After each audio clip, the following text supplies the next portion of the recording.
si Radyoman Pulauro ato sang i-check mga kagilaan kay nadakpan natong suspect gahapon kadtong ato mahigalang gitabangan sa diri nga rape case. Napon may mong gitabangan nga rape case gahapon. Bata nga 11 years old gi-rape. Grabiha tong hitabo nya. Atong gikuan ang atong gitawagan ang Guadalupe Police karon nadakpan na gyud. Dastong linya ron si Radyoman Pulauro. Yes, Paul. DYHP RMN Report. Radyoman Attorney Ropel din sa tapos sulting asa din sa sakpan ato rin kiwat-huwat ron kay wa pa ni makaabot diri sa police station din paubos ang jurisdiction sa iyang gihimo nga pag niluog nga pagkamong-among sa 11 anyos nga batang babae diri sa usa ka barangay, usa ka sitio sa barangay Guadalupe. Radyoman Attorney Ropel, no? So nakakuha ta og gulagway sa iyang pag-dakop Attorney Ropel at so na lang ipakita diha sa social media siguro karon taon, no? Anyway, ato maning gipakita na gyud ang iyang dagway sa diyang giasoy sa mga kabanay sa bata ang hitabo, no? Para mailhan dayon siya, pero layo-layo yun gaabtan Attorney Ropel, no? Kining maong suspect, pero ato ja po i-comment ang atong kapulisan sa Guadalupe Police Station 9 sa ilang hot pursuit, no? Sakto to ilang ingon, sighting nila sa usa ka lugar Attorney Ropel ilang gimonitor onya last nila nga sighting medyo nalayo-layo na gyud diri sa Sugbo. So pero ila lagya pong labdan, no? Ila lagya pong nadakpan onya ato lang giunhan diri sa police station ron Attorney Ropel ining mga orasa ron. Personal ato ka makita kining maong suspect, no? Nga sa kabal-habal driver ang edad ani ako kagisindan niya Attorney Ropel sa initial report sa atong mga amigo po sa Intel. Haling alas 2:25 na dakpan Attorney Ropel. Karong adlaw unya 37 anyos ning maong suspect sa kabal-habal driver na taga samtangan nagpuyo diri sa barangay Guadalupe. So maabot na diri sa police station Attorney Ropel mo padagat na tas dugang update ani at least malog-luag na ang gibati sa ginikanan sa apuhan atong bata nga nadain taon jud sa kambalanan tungod kay nagbleeding tungod sa gihimo ining sa itawag na to ani sungayan ning tawhana siguro, no? Addiction pumurma and dagwer ba niyo. So at least luag-luag na sila kay nakuha maora mo jud to ilang hangyo Attorney Ropel sa ilang pagduol na to diya sa atong Sibyanan. So ang atong pulis na nikugi yun, no? Na magukod yun nila. Atong gi-comment ang Guadalupe Police Station, Paul. Nining ilang ilang paghago usad atong gikontak kagahapon unya ang ilang hipi miingon nga ila gyud ning gihat pursuit o karon kaluis Ginoo ni gyud dakpan gyud Radyoman Paul. Mauman jud ka ni dagwaya Attorney Ropel. Mauman jud ni dagwaya, klaro mo kay ni dagwaya nagagay na kita dali no katong pag-ana nila. So ato na lang huwaton Attorney Ropel sa iyang arrival ron diri sa Police Station 9 ako inyong kasama Radyoman Paul Lauro, DYHP Tatak RMN. Number 1 sa balita, number 1 sa komentaryo, number 1 sa drama, at number 1 sa serbisyo publiko. DYHP RMN Cebu, the official overall number 1. Straight to Nang atong gitabangan kagahapon mga kaigsunan, i-play ra gug balik ang CCTV names, gamay lang names, katong sa nagmotor names. Kini pakita na itong naong aning atong gikuan, katong suspect. Sige ko no names, dapat itong imong naong names. Kani So klaro ni mga higalang tawhana, kini akong gipakita ni kay wanted man mga kagilaan ni sibat naman eh. Gipakita na ko ni unya katong CCTV dong. Nga iya pang gipasakay itong kuan. Kini So klaro kayo nakita sa CCTV. Unya dito pa mga higala gikan sa bukid na nga iyang gipasakay Radyoman Paul kani tawo. Mao ni mga kagalaan ang kuan. Asa man to kanini mao ni nga area mga sukitig paminaw nga iyang gipasakay mga higala ning bata og unya gipasakay og laing motor asa man to dapita ang kuan names katong gipasakay og laing motor kani mo na ni. Anaog ni mga kagalaan gipasakay og gipakanaog niya gipasakay og laing motor. Mao na ni mga higala unya mo tong didto na sa kuan. Okay. Sakay laing motor pag uli in town sa ila mga higala kadugo in town ang kinataos bata mga sukitig paminaw. So karon atong i-check mga kaigalaan no kay kining tawhanan na dakpa na. Atong kaon ang dugang detalye sa report uban ni Radyo Man Paul Lauro. Yes, Radyo Man Paul. DYHP RMN Report. Radyoman Attorney Rupil gikatakda nga lalo na ni dinhi sa Dapayan sa Subo karon ang suspect Attorney Rupil nga gipasanginlan nga ng lugos kini nga 11 anyos nga batang babae. Dakpa ni kaganihang alas 2 pasado Attorney Rupil diri sa Fairport sa North Harbor sa Saragusa, Metro Manila, no? So Manila na Paul, layo ka nang naabtan ng tawhanan day oy. Oh, layo na siya naabtan dyan ato ni Rupil. Pero ato ka kumila na ato taga Guadalupe Police kay nagukod yun nila, no? Pinagi sa dangop sa kabanay diri sa atong Sibyaanan na paspasan dayon sa atong mga sakop sa kapulisan ang pagmonitor tanan mga resources nila ilang activate Attorney Rupil. Salamat ha, atong i-comment Paul, Guadalupe Police. Salamat kayo, Cebu City Police Office. Nining paspas kapag aksyon human ni dangop justong Sibianan kining maong mga tagtungod in taon Radyo Man Paul. Primero, dili pati di sa South nga bahin Attorney Rupil, no? Oh. Sa habagatang bahin sa probinsya Subo niya gimonitor ya na wag tang matugigukod unya mga pasado alas 2 dito na ma-update nila sa Fairport sa North Harbor sa Ragusa Terminal ni siya Attorney Rupil sa Manila.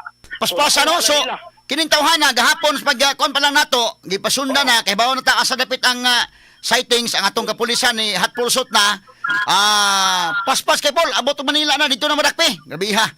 Nagukod yun ni Attorney Rupil kaya ang hipi sa ang officer in charge sa Police Station ng Guadalupe, si Police Captain na Vincent Buntilaw, may mando na yun sa iyang intel operative mohimo na yun o pass break yun nga pag gukod ining maog suspect o niya iya man sa dingi pasalig niya sa interview nato niya ako tong mahimo gyud ila yung dakpon no kining maog suspectado o niya wa gyud kuano ang gyud ingon ta mahingawa ang mga kabanay ron kay nalipay na sila ron kay tumugtuyo nila masakpan jud kining maog 37 anyos ka habal-habal driver Attorney Rupil no.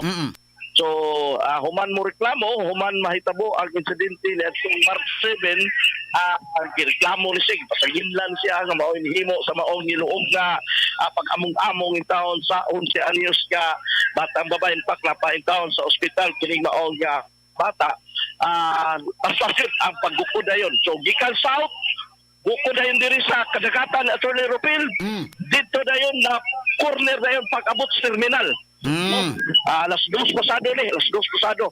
So, kakatak na nila nag-coordinate ron sa atong kapulisan sa Cebu City Attorney Rupil para mo lupad na po sila gikan dito sa area o niya ilan na nindalhon diri sa Pabulo, sa police station na for detention. Okay. For detention na. Sige Paul, balikan ta karong taon Paul. Balikan ta karong taon Paul. Di ang lulo manghigalas batas tong Sibianan. Okay, atong hatagag pagtagad mga kaigalaan no. Aron nga makonta ni. So kini ang okay. Okay tay, bati na. At least may buntag nimo. May buntag sad. Salamat sa imong pag-anhi, pagsalig sa Sibianan kagahapon uban sa kini ang amahan in taon sa bata nga nianhi mo tong imong anak no nga kana na ang Hilak taong maayo to. hilak in taon oy di malalim. Nya Ako gani gisakitan nga apuan sa ang amahan pa kaha. sakit ayo sakit gyud. Nagamay pa jud to nagiatiman hantud na dako antud na imo ni nahitabo karon. Oo. Sakit, So oy. so karon sa may imong reaksyon sa may hibati ni Moron nga kong- dakpa na. Una na kong isulti. Dako kay kog pasalamat kay Attorney Jopel Balyo Mm. o sa atong sinaligan nga hipi or kwan dako sa stasyonan Guadalupe. Mga ako sa ipabot nga dako kay salamat og sa atong mga trabahante sa DYSP. Mga isa kog dako kay pasalamat sa pagsuporta nila nako dire. Salamat sa kayo sa pagsalig sa Sibianan og at least ato ning napagukod yun sa kapulisan og nadakpan yun ron. Manghinaot ko Attorney Jopel nga sa imong serbisyo daghan gyud tawo nga imong matabangan. Purya buyag no ato lang paningkamutan sad kutob sa tong mahimo lang sad no. Oo. Okay, so atong tawgon sad ang Guadalupe Police alang sa dugang update mga kaigalaan niining mga orasa kay niya ang mga higala ang lulo sa bata atong kauban karon. Okay, so sige. Basi makontak nato day, no? basi makontak na to ron. Kay apil lang ilang hipi mahigalag ginukdanay gyud dito mga sukitig paminaw, no? Kay gato Salamat kayo. Pag-adto na mo dito nga puting goko na mo abot kami carbon.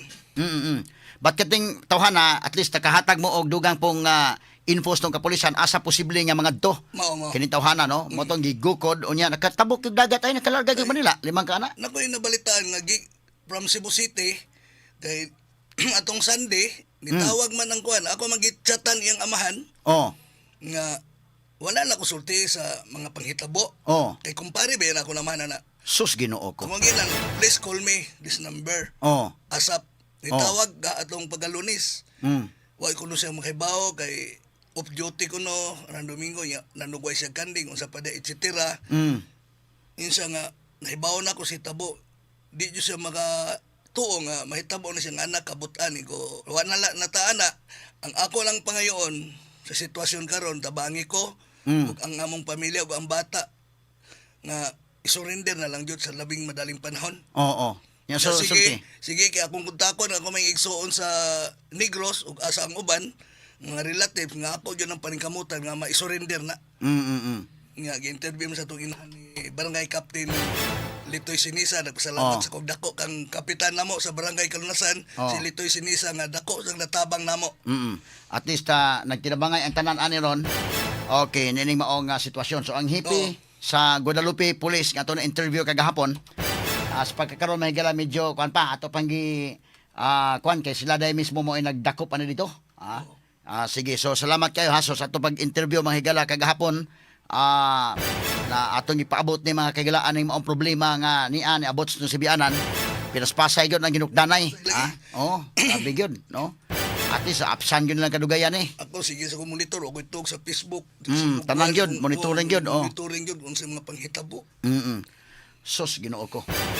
Kini din inalay mga higala ang amahan kagahapon pertigid taw nga hilaka sa ning lulo mga sukitig paminaw kay sa aton lang ginaingon apo guni. Pero kining tawhana grabiha no.